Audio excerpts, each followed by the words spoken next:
പത്തരമാറ്റിലാണെങ്കിൽ നവ്യയുടെ പ്രവൃത്തി കണ്ട് ഞെട്ടി അനന്തപുരി. അങ്ങനെ നയനയും ആദർശും കടന്നു വരുമ്പോൾ അവരെ കണ്ട് ഒട്ടുമിക്ക എല്ലാവരും നെറ്റി ചുളിക്കുന്നുണ്ട്. ജാനകിക്ക് തൻ്റെ മകൻ്റെ അധികാരം നഷ്ടമാകുമെന്നുള്ളത് കൊണ്ട്, കൂടാതെ നമ്മുടെ അവന്തികയ്ക്ക് അനിയുടെ അധികാരം പോയി കഴിഞ്ഞാൽ പിന്നെ അവനെ വിവാഹം കഴിച്ചിട്ട് യാതൊരു കാര്യവുമില്ല എന്നുള്ളൊരു തോന്നലുള്ളത് കൊണ്ട്, ഇതിനിടയിലാണെങ്കിൽ നമ്മുടെ അഭിക്കാണെങ്കിൽ തൻ്റെ കള്ളത്തരങ്ങളൊന്നും ഇനി അധികം മുന്നോട്ട് കൊണ്ടുപോകാനായിട്ട് കഴിയില്ല.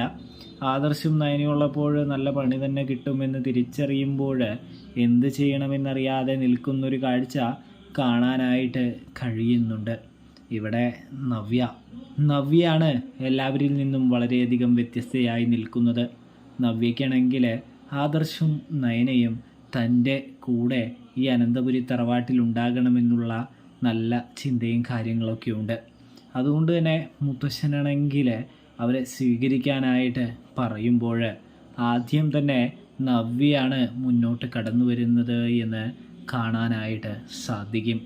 ഇതേ സമയം അഭിയും ജലജയും അവന്തികയും ഒക്കെ ഞെട്ടിപ്പോകുന്നുണ്ട്. ഇതെന്താ പെട്ടെന്ന് നവ്യയ്ക്ക് ഇങ്ങനെ ഒരു മാറ്റമെന്ന് അവർ ചിന്തിക്കുന്നത് കാണാനായിട്ട് സാധിക്കും. ഒടുവിൽ ആരതിയൊക്കെ ഒഴിഞ്ഞ് നമ്മുടെ നയനയെയും ആദർശിനെയും അനന്തപുരിയിലേക്ക് കൈപിടിച്ച് കയറ്റുമ്പോൾ ഇത് വിശ്വസിക്കാൻ കഴിയോ എന്നൊക്കെ ചിന്തിച്ചുകൊണ്ട് നോക്കിക്കാണുന്ന നമ്മുടെ അഭിയെ കാണാം. ഇവൾക്കിത് എന്താ പറ്റിയത്? ഇവളിനി എൻ്റെ ചതിയെല്ലാം തിരിച്ചറിഞ്ഞോ എന്ന് വരെ ചിന്തിക്കുന്ന ഒരു അഭിയെ കാണാനായിട്ട് സാധിക്കും.